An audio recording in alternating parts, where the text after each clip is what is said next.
Phone দিয়েছেন কেন? আপনাকে না বলেছি আসর রাতের আগে ছাড়া আর কোনো কথা নেই। ফোন না ধরলেই তো পারতা, তাহলেই তো কথা হতো না।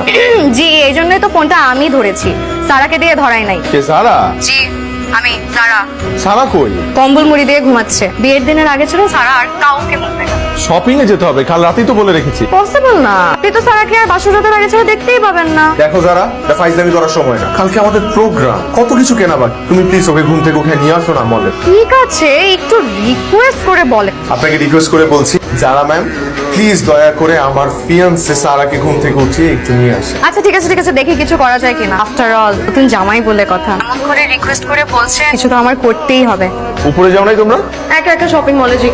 কেন, যারা কোথায়? আসে নাই। ওর সাথে তো আমার সকালেই কথা হতো। কেন যারা আসে নাই দেখে কি তোমার মন খারাপ হয়েছে? তাহলে ঠিক আছে, আমি যারাকে নিয়ে আসি।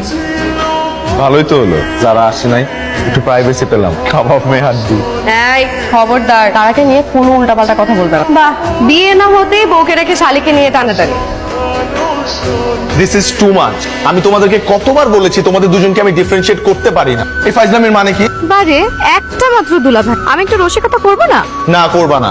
দেখো তোমাদেরকে আমি অনেকবার বলেছি যে তোমরা স্পেসিফিকলি কিছু জিনিস আলাদা করবা, যেমন হয় কপালে বাচ্চাদের মতো একটা টিপ দিবা অথবা গালে একটা আর্টিফিশিয়াল তিল দিবা, তাহলে তো চিনতে পারবো। দুলাভাই থেকে সিরিয়াস হয়ে গেছে। আচ্ছা সরি দুলাভাই। তাহলে সিরিয়াস হবো না? তোমরা দুজন মিলে আমার ক্যারেক্টার হুমকির মুখে ফেলে দিচ্ছ। চলো তো। নাকের হাড্ডি তো ভেঙে গেছে মনে হয়। কে করেছে আপনার এই কাজ? হ্যাঁ, ওনারাই তো আপনাকে এখানে নিয়ে এসছে। তারপর ওনারা আপনার আত্মীয়, রাইট? আরে আত্মীয় হতে যাবো কেন, আমরাই মারছি। কেন মেরেছে আপনাকে? একটা সিগারেট ধরেছিল, এরপরে আপা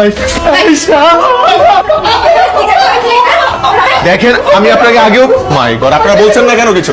আমি আপনাকে আগেও বলেছি ইটস আ হসপিটাল, এখানে ভায়োলেন্স ক্রিয়েট করবেন না। ও আসলেই দোষ করে থাকলে ওকে থানায় নিয়ে যান। হাসপাতালে কেন নিয়ে এসেছেন? শুনেন, আমাকে জ্ঞান দিতে আসবেন। এই ফাটাফুটা চেহারা নিয়ে এটা যদি পুলিশ স্টেশনে নিয়ে যেতাম, পুলিশের তো ওরে দেখে করুণা হইতো। করুণা হওয়ার পর ওরে ছেড়ে দিত।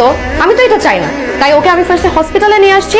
হসপিটালে এনে আমি ওকে প্রাইমারি ট্রিটমেন্ট দিয়ে পুরোপুরি সুস্থ করব। তারপর ওরে আমি পুলিশ স্টেশনে নিয়ে যাব। তখন পুলিশের যা করার করবে।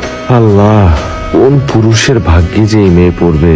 কোনজন আপনি, ভালো জন না খারাপ জন? আপনিই বলেন, আমি ভালো জন না খারাপ জন? এই মিস্ট্রি কেউ সলভ করতে পারবে না। It's very confusing. আমি তো জানতাম ডক্টরদের আইকিউ অনেক ভালো হয়, ডক্টররা অনেক পড়াশোনা করে। তো আপনার তো এটা ইজিলি বলতে পারার কথা না যে আমি ভালো জন না খারাপ জন। এখন তো মনে হচ্ছে আপনি নকল করে পাস করছেন।